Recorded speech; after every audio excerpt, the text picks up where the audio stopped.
As an assistant director at the Munison Center in Queen's University, Jeff Dixon works to connect leading research with real-world business and community needs.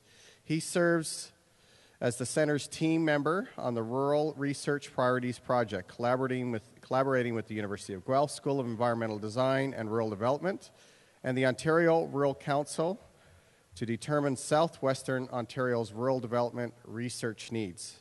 He also coordinates the center's knowledge impact in society project. This 3-year project partners with government, business, and academic leaders to mobilize research on economic development in the rural communities of Eastern Ontario. His management of the SSHRC Public Outreach Grant is now extending to reach this initiative into the region's francophone communities. As we know, Eastern Ontario borders with Quebec. Jeff has spoken internationally on rural economic development issues, including the emergence of the creative economy as a rural development strategy. As an honors graduate at a Queen's Bachelor of Commerce program, Jeff has previously worked in communications for Bombardier and in marketing and in strategy development for nonprofit organizations. Please extend a warm Alberta welcome for Jeff Dixon.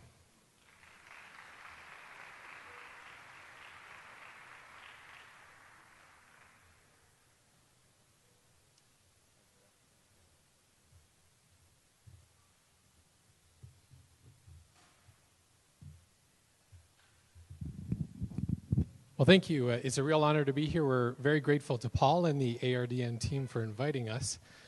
This morning we were talking in the last session about best practices in knowledge mobilization, and one of the things we mentioned was benchmarking across, not just across your province, but benchmarking nationally and even globally. I'm going to be sharing some research priorities that we've developed in Eastern Ontario and across Southern Ontario as a whole. And well, you may feel like sharing practices from Ontario might be actually interplanetary, not just interprovincial. I know we're an odd bunch, so I offer any learnings we've had with a great deal of humility. But it's a real honor to be here. What I hope to do is not just say, well, here's what's happening in Ontario, but to be able to say, here's how we've identified research priorities with communities in our region. And here's some of the things that we've done to act on that. And hopefully there will be some takeaways for you. It's also been a real privilege to learn in the sessions here. I'm taking a great deal of knowledge back with me as well. So I really view this as a dialogue. I look forward to questions as well and learning from your perspectives. But hopefully this will also set the tone for what you will be doing and we will be doing this afternoon in the workshop, which is talking about what are the rural research priorities here in Alberta and what needs to be worked on. And I've seen a document from about 10 years ago, so I know this is not new. It's a continuation of work that's already happening, and so please know that we're learning from you as well. I come from the Munison Center. We're a research center at the Queen's School of Business in Kingston. And we were founded about 10 years ago, and our namesake is Danny Monison. Danny was a faculty member for many decades at the School of Business. Sadly, he passed away about 2 years ago. But his real passion was developing what he called usable knowledge, which is making sure that research doesn't just stick in the university and go into a journal article, but that it gets into the hands of businesses and communities. And so our mission as a research center, we focus on knowledge and how ideas and creativity and innovation can create value for communities and businesses, basically how you can take what's in people's heads in your organizations and communities and turn it into jobs and money. But also making sure that this research about knowledge gets into real-world people's hands. I know we spoke with his widow a couple weeks ago at her 85th birthday, and we were talking, some of the old professors who were there were talking about the very first project he did was with a team of MBA students in the mid-60s, and they helped a local plumber figure out how to work his books. And as partway through the discussions with the students, he said, "You mean I can draw a salary?" And so, sometimes it starts very humbly, but these projects have real impact on people's lives, and that's our mission as a center. We've done a number of projects. I'm going to talk about two in particular. Some are small scale. Right now we're working with one community to look at biomass as an energy source and what resources they have for that locally and what the fit rate would need to be for them to actually attract investment. What would it take for them to bring a biomass producer to the region and use their forestry products to do that? Sometimes they're regional products or regional projects like the one I'll be talking about in just a moment. Some of them are with companies. We were working with a local insurance company, Empire Life, to talk about how can you use social media in your business to better communicate internally with your teams and better communicate with your clients. But the main project I want to talk about today is one, it's called the KISS project. And you can imagine as we start reaching out into Francophone communities, we have lots of fun talking about the French KISS project. But the KISS project stands for Knowledge Impact in Society. And it comes from a 3-year grant from SSHRC, which is the largest funding body of social sciences and humanities research in Canada. And so we had a $300,000 3-year grant to work with 15 rural communities in our region. And so it basically extends from the east side of Toronto through to the Quebec border, and it cuts out the cities of Ottawa and Kingston. They don't count as rural. So we're based in Kingston, but we're working with the rural communities around us. And it started with one partner. We worked with, it's the Pella CFDC, so that's the Prince Edward Lennox and Addington Community Futures Development Corporation. And so if you know the CFDC program, it's a wonderful federally funded program that helps support small businesses and entrepreneurs in any community with under 100,000 people in Canada. And this is one of the smaller ones in our region. Their urban center is a town of 5,000 people, and they're right next door to Kingston. And they said, we want to talk about how can the university support our economic development needs. They then built a link with the 15 other CFDCs in our region. And those two groups, the Pella CFDC and the Eastern Ontario CFDC Network, became our main community partners for this 3-year project, working with 15 communities. And the goal of the project was to take research relevant to these communities' economic development needs and put it in their hands in a format that will be usable for them. And so that goes back to our mandate to produce usable knowledge, not just big journal articles that are long and dry with big words that nobody wants to read. My apologies to any academics in the room. Academics like to read them, but community practitioners don't. After working with these two key partners, over the 3 years, we built a partnership network that's approaching 40 partners. And it's been really exciting to see this partnership network grow. We've had other CFDCs come on board. We've had small municipalities come on board, federal and provincial government partners come on board, small businesses come on board, economic development groups come on board. We've had a growing partnership network, and it's been incredible to see what happens and how things can snowball when universities really engage communities and start working in partnership with each other. We had a whole bunch of initiatives that worked to get this research into the community's hands, but it all started with one initiative which we call Discovery Workshops. And the Discovery Workshops were a process by which we, the university and the researchers, actually went into the communities of Eastern Ontario to listen to the leaders. A very innovative concept, I guess. Actually go and listen to the people you want to work with. So we went and listened to the community leaders and said, what do you need? What do you need us to research? And so we asked two key questions. The first question was, what are the challenges and needs with respect to rural economic development and making your community a vital community? What do you need to thrive? What are the problems you're dealing with? What are the burning issues in your community? Certainly it had an economic focus, but also looking at what are the health needs? What are the challenges there? What are the needs in terms of social services and social service delivery? What do you need to do to thrive? And the second question was, thinking of these burning issues in your community, if you had access to our researchers for a year, what would you ask them to study? And so we tried to take those burning issues and start turning them into research questions. This was kind of the Jeopardy phase. We asked them to, give your answer in the form of a question. That's the language researchers like. They want a question mark at the end, and then they can go and work on that. And so we asked a few other questions as well, but this was the focus. What are your burning issues, and what are the knowledge gaps? What do you need to know to help you work on those? A key part of the Discovery Workshop process was that they were planned in partnership with the communities. And so we didn't go to any of these communities until we had a strong partnership there locally. And so what we would say is, we have funding to facilitate the workshops. We'll pay for our travel. We will volunteer our time to come to your community. All we ask of you is to open a room to us and bring some coffee. So it came at very low financial cost to the community. And then we asked the community to invite people to come. And we said, you know the people in your community, who needs to be at this workshop? So some of them were random people that they thought should be there, business people, economic developers, politicians. We had everything from small town reeves right through to MPs. So economic developers, people involved in nonprofits, the director of the United Way locally, organizations like that. In one community, they said they had a major factory shut down. The community was going through major change, and they were just launching a community revitalization committee. And so they used our workshop as the first meeting, the inaugural meeting for that committee. So that was a more focused group. But generally, we were looking for about 25 to 30 community leaders to come together for 3 hours over some food and conversation to talk about what are the issues in your community. And our community partners were vital in making that happen. To facilitate the conversations, we used what we call electronic decision-making technology. We have a great partner on the project, the Queen's Executive Decision Center, and you can see a picture of here. This is a boardroom in Peterborough, which is about a 2.5-hour drive for us, the biggest community in the region, about 70,000 people. And this is the technology we bring with us. Our partner rolls in with about 15 laptops. He takes them wherever he goes. And he sets them up around the room, and they're all networked together. And so the way a workshop works is that when we ask what are the burning issues in your community, you'll start writing down a few of your ideas on a piece of paper, and then we'll have you start talking with your neighbor or two of your neighbors and say, come up with your top 3 or 4 lists together. And then as everybody has their top 3 or 4 lists, all these little groups around the room, then you start typing them into the computer. And as you type an idea into the computer, it pops up on the central screen. And everybody's ideas start collecting there.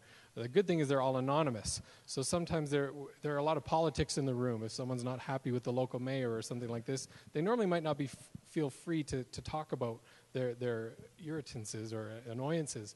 In this context, their comments are anonymous. So it really bypasses a lot of the usual politics. And then with all the issues on the screen, the technology helps people prioritize them. So everybody gets to pick their top 5 or top 6. And all of a sudden, in the space of a 2.5-hour meeting, you can come out with a report in your hands saying, here are the top 10 issues in our community. Here are the top 10, here are the top 10 research needs in our community. In this particular community in Peterborough, they actually took that top 10 list and developed working groups around the top 4 or 5. And began working on it right away. They said, this gives us our community direction to move and start improving our local economy. And so the electronic decision-making technology we used was pretty critical. This is a calendar. I know that the type is probably small, but when we applied for our funding, we said, we'll get all 16 community workshops done in 5 or 6 months. As you can see by the dates here, it took us over 2 years. We were a little off on our estimation. And to be honest, the real issue was building the relationships with the community. Some of these communities we had an established relationship, so they said, sure, come on in. Some of them are those innovators, and they said, well, we don't know you, but this sounds like a good idea. Come on in. Others really dragged their heels, and it took a long time to build relationships, but in the long run, it was worth it. You can see there's one straggler there, and it's actually the community just to the east of us. It was a 20-minute drive, so it wasn't very far, but they were all done by February of 2010, except this last one, which we finally did in October of 2010. Well, I just had a conversation with their economic developer this week saying, we have all these ideas for projects. What can you do around this? So it took 2 years to build that relationship, but now that it's built, it's a wonderful relationship, and we're starting to see new projects and ideas and collaborations coming out of this. So we've certainly learned the value of taking the time to build the relationships, even though it forced us to change our plans and work a bit differently. As we started doing 15, 16 workshops across Eastern Ontario, so our side of Toronto, we had several Ontario government representatives at these workshops from the Ministry of Agriculture, Food and Rural Affairs, and they started saying, this is a good thing. We want to replicate this elsewhere. And so we partnered with the University of Guelph and a researcher there, Dr. Wayne Caldwell, as well as the Ontario Rural Council, who are now, they're called the Rural Ontario Institute now, and a great partner, Harold Flaming. And we partnered with these two organizations, and through funding from the Ontario government, said, we're going to take this model to the other side of Toronto, southwest Ontario, so kind of from Toronto through to Detroit area, Windsor. And so we connected with 24 more CFDCs. These workshops were a little more intense. We did them in 8 communities, but it allowed us to start broadening the picture of what's happening in rural economic development across Ontario and start building a bigger picture of research needs. There's a great picture here. This was a workshop in Dunnville. And so this was Flyers Cafe, which is a 100-plus-year-old building with an art gallery in the front. I think there's a psychic and Reiki master upstairs. Every community workshop was different. We had them in boardrooms, in cafes. We even had one in a convent, which was really interesting too. And what it does is it shows that each community is unique. Each community has its own unique personality and its own unique needs. And so it's so important to actually get into the community and learn about, for academics, to learn about the people who want to use your research and want to pick your brain. And so anyways, we developed a bigger picture across all of Southern Ontario. So here are some of the findings we found. The top issue in Ontario as a whole, or Southern Ontario, is youth retention. Or in particular, more and more communities are saying, let's talk about youth reattraction rather than youth retention. We want them to go away to university or college, then we want them to come back. This is a big issue for our communities. The second is skills training. There's a lot of industry change. Southwestern Ontario is seeing the shutdown of the automotive industry, and so they're looking for new skills. In Eastern Ontario, there's a great trades deficit. So plumbers, mechanics, electricians, all these trade skills are greatly lacking in Eastern Ontario. The third burning issue is economic diversification. Communities are saying we have to move beyond smokestack chasing and relying on one big plant in our town. We have to look for several industries to sustain our economy.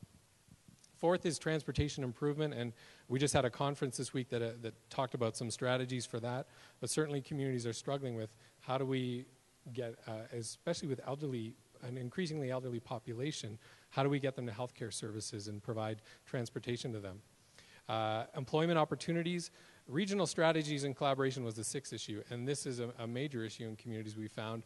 Looking at how can we not only work across municipalities in a county, but how can we start working county to county to county? And we've seen one community, we've seen 5 counties have recently partnered together to do a business retention and expansion study on the local food industry. And so this is a major change in the way they're operating, and it's kind of really confusing the funding programs that are usually designed for a municipality or a county, but it's exciting to see some of these communities start to work together and say, how can we learn from each other and use all our strengths together. Infrastructure is certainly a major issue, especially funding there. Agriculture and farm revitalization. Sustainable economic development. Again, this relates to the idea of smokestack chasing. Communities, I was speaking with one economic developer this week, and he said that their town relies on a Goodyear factory with 600 jobs. And he said, but any day now, the call can come from head office. That plant's going to Texas or Mexico or China or wherever it may be. And there's 600 core jobs in our town gone. So how can we build economic development strategies that are locally rooted? Companies that have deep roots here and aren't going to move, and are going to be here for the long haul, not just come and bring jobs for 3, 5, 7 years and then move somewhere else that has a better tax incentive. And then lastly, the efficient cooperative government. I'm not sure how much can be done there, but hopefully we can offer some strategies and help in building cooperative government. And we do actually have a study coming out on that in the coming weeks. Despite these themes coming out across the whole region, there are differences between Southwestern Ontario and Eastern Ontario. And so in Eastern Ontario, skills training is much higher than in Southwestern Ontario. And again, this is because we have a large trades deficit. Youth retention was key in both. Agriculture was a much bigger issue in Southwestern Ontario because they have large corporate farms. In Eastern Ontario, we still have smaller family-owned farms. Tourism was an issue in Eastern Ontario, and it shows there's a new economic development trend happening there where those communities are looking to tourism as a viable strategy for local economic development. Southwestern Ontario still tends to still depend more on manufacturing type jobs, so they're not looking to build that as a core strategy at this point. Out of these came a series of research questions, and they hit the same issues, but they come out with different priorities. And in part, that's because sometimes communities already have the answers. What they need help with is implementing the solutions now that they have strategies and answers. And so sustainable economic development came out as the key issue. Comparative advantage was one that really rose to the top. Communities are really looking for help, in our area at least, for how do we brand ourselves? How do we find out what we do uniquely? What makes us special, and how can we sell that to attract business and to attract industry? Economic diversification, again, youth retention. Labor migration was a big research issue. Communities are really wondering, they see immigrants going to big urban centers, and they're saying there's a lot of talent with immigrants coming into Canada. How can we get some of those people into our community? How can we be welcoming communities? And what programs and best practices can we learn from to make that happen in our community too? Small business development was one that really rose to the fore, and more we're seeing rural communities look to entrepreneurship. We profiled a business at a conference we ran on Tuesday this week. In the same community with the Goodyear factory is a machining company that's now grown. It was just a small family operation. They now have 200 employees. With a business like that, they know those jobs are there because head office is there, and they're rooted in the fabric of that and DNA of that community. And so more and more the communities around us are saying we need to promote entrepreneurism and help these communities or help these small businesses grow from 2 employees to 10 to 20, 50 and beyond, because these are the jobs that will stay in our community. And then more and more communities are looking for best practices. What can we learn from elsewhere? And that was really highlighted in our knowledge mobilization seminar this morning. Not just best practices from here, but best practices from around the world. There were differences, though. Definitely Eastern Ontario is big on this idea of comparative advantage. The communities are really turning to branding as a strategy for economic development. What makes us unique? How do we sell that? Youth retention seemed to be a bigger issue in southwestern Ontario. And agriculture, again, was bigger in southwestern Ontario. One issue that didn't come up in Eastern Ontario as much as southwestern was green industries. And so it shows some foresight in southwestern Ontario. How can we build jobs around solar energy, wind energy? Where are the manufacturing jobs in these industries and the design jobs in these industries going? And how can we get those into our community? What's interesting, though, is one issue has become a bit of a hallmark for our research center, and that's the creative economy in rural communities. And if you're not familiar with the creative economy, it's a theory. It comes from Richard Florida at the University of Toronto at the Martin Prosperity Institute.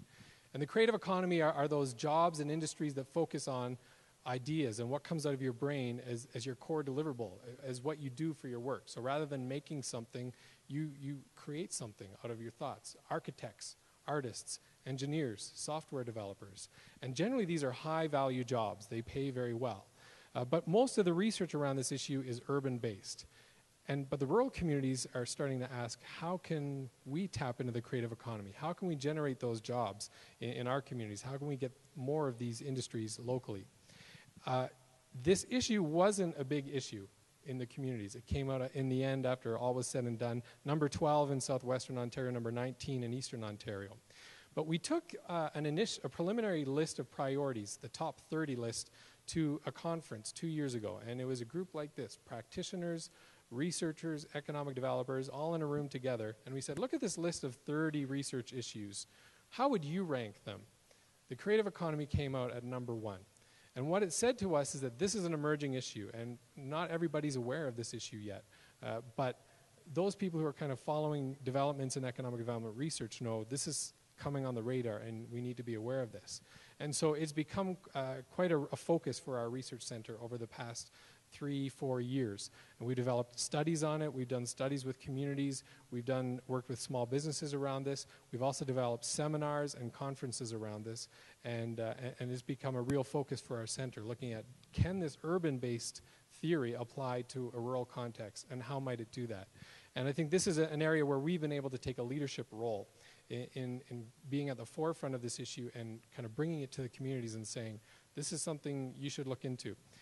And so that's come through ongoing dialogue and moving beyond the workshops as well to pinpoint what are those things that aren't on the radar but would be of interest. And we've had incredible response from communities.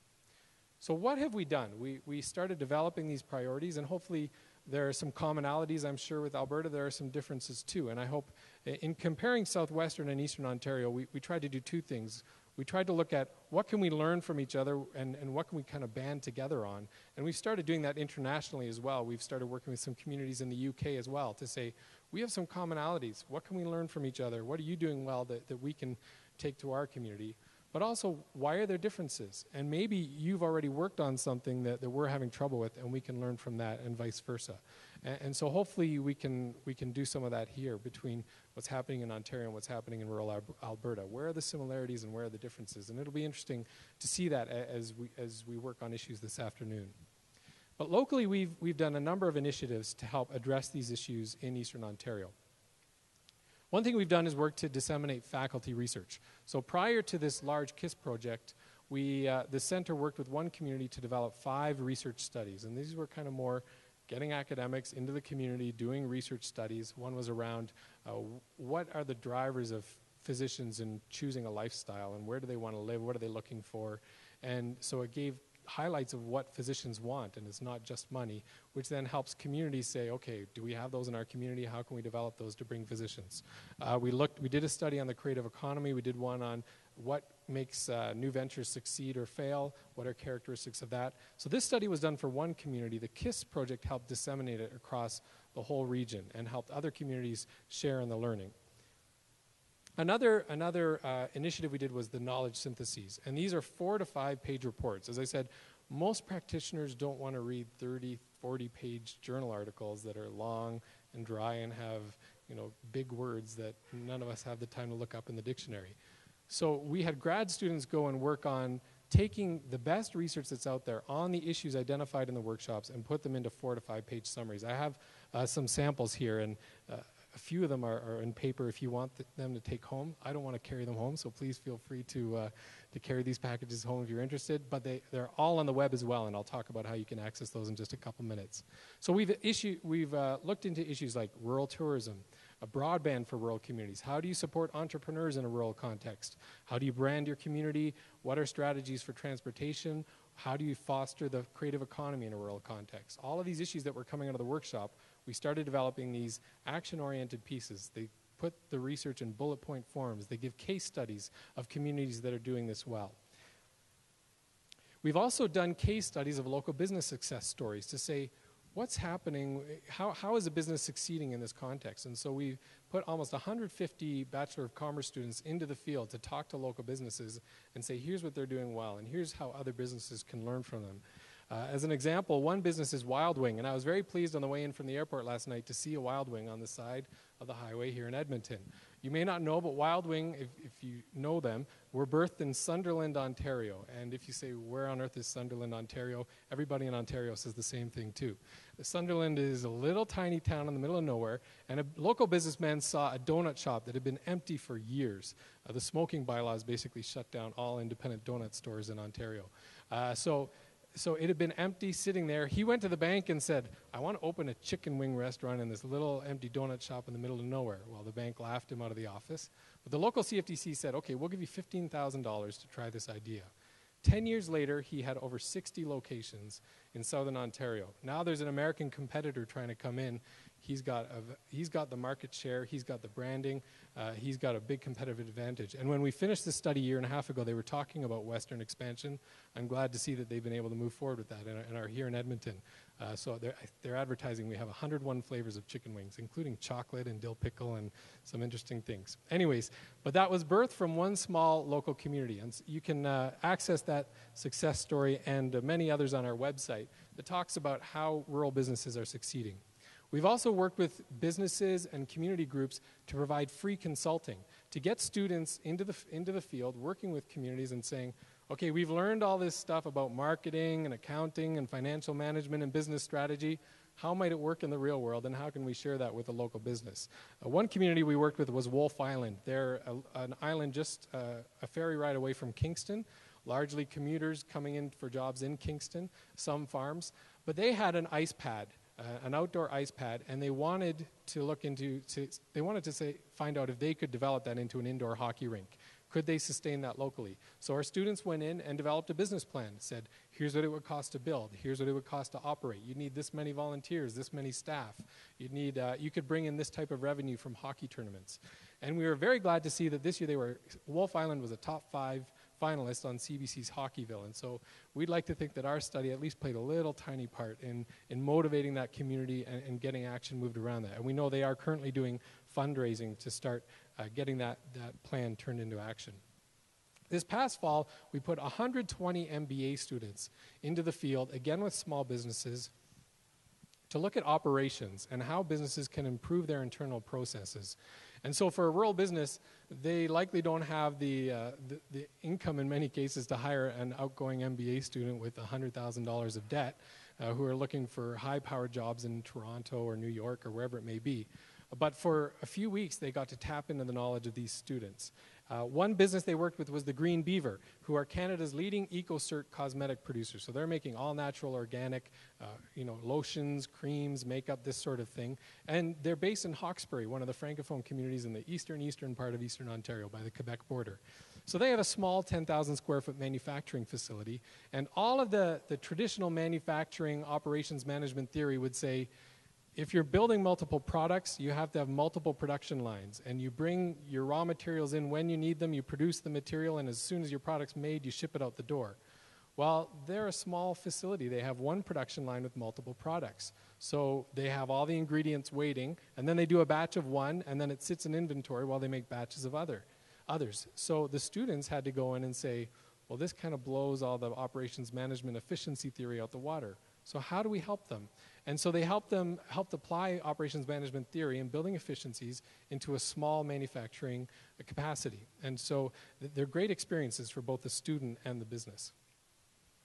All of these tools and resources I've been talking about are available on our website, easternontarionowledge.ca.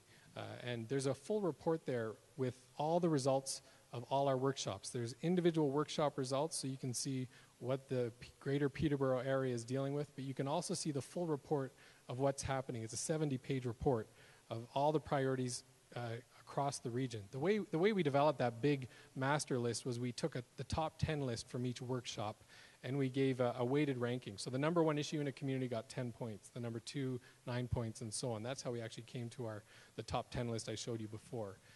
But the full report is about 70 pages, is available on there, and it's an interesting glimpse into what's happening in Southern Ontario.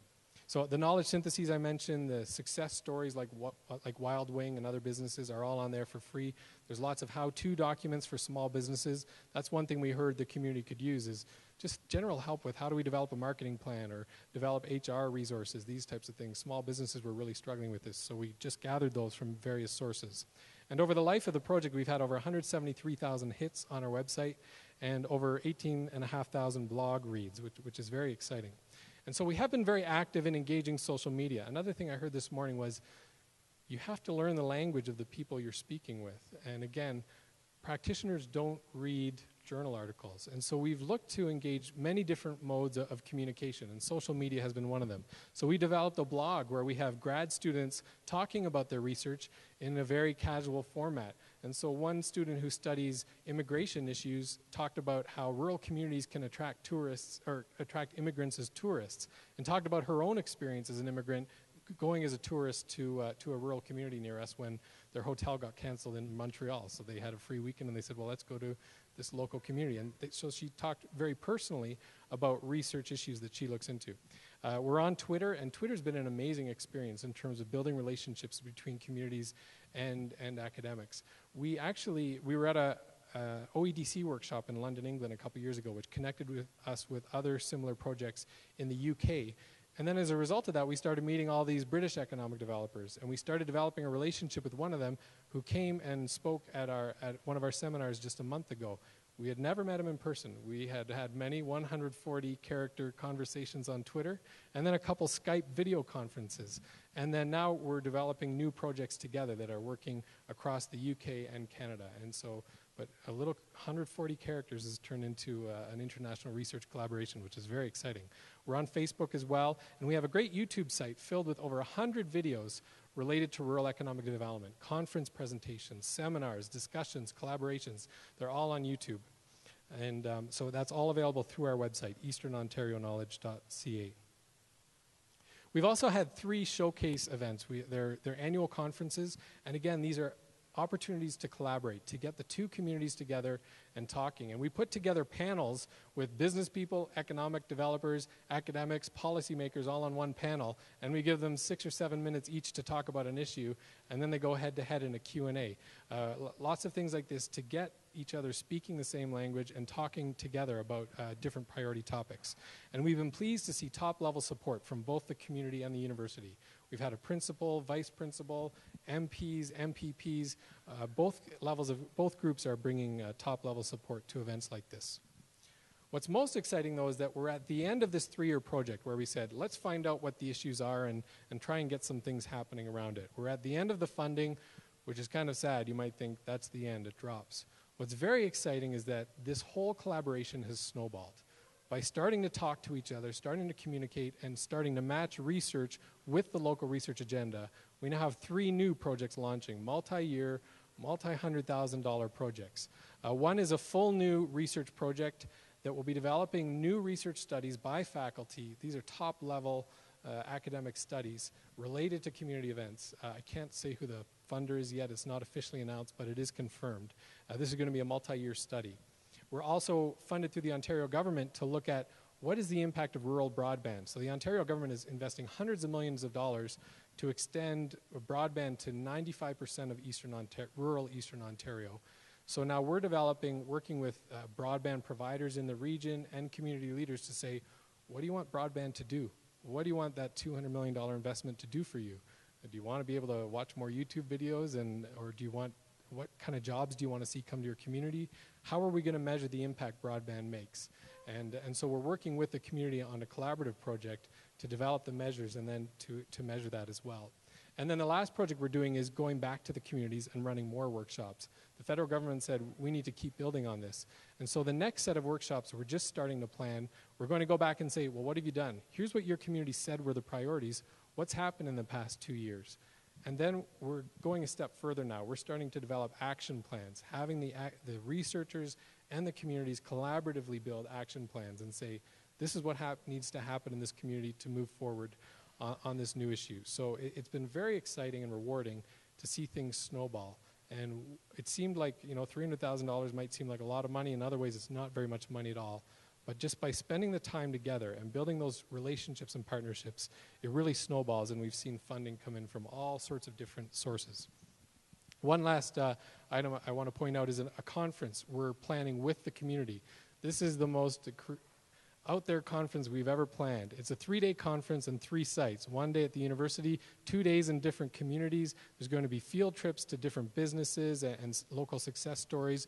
We're bringing in speakers from all over the world, all around this creative economy issue, because it's become a real hot button issue. Communities are very interested in this and they want to see how it works.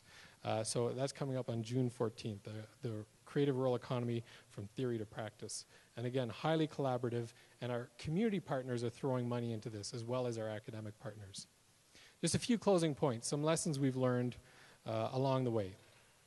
One, I would definitely say each community is unique, and you can't just talk about rural.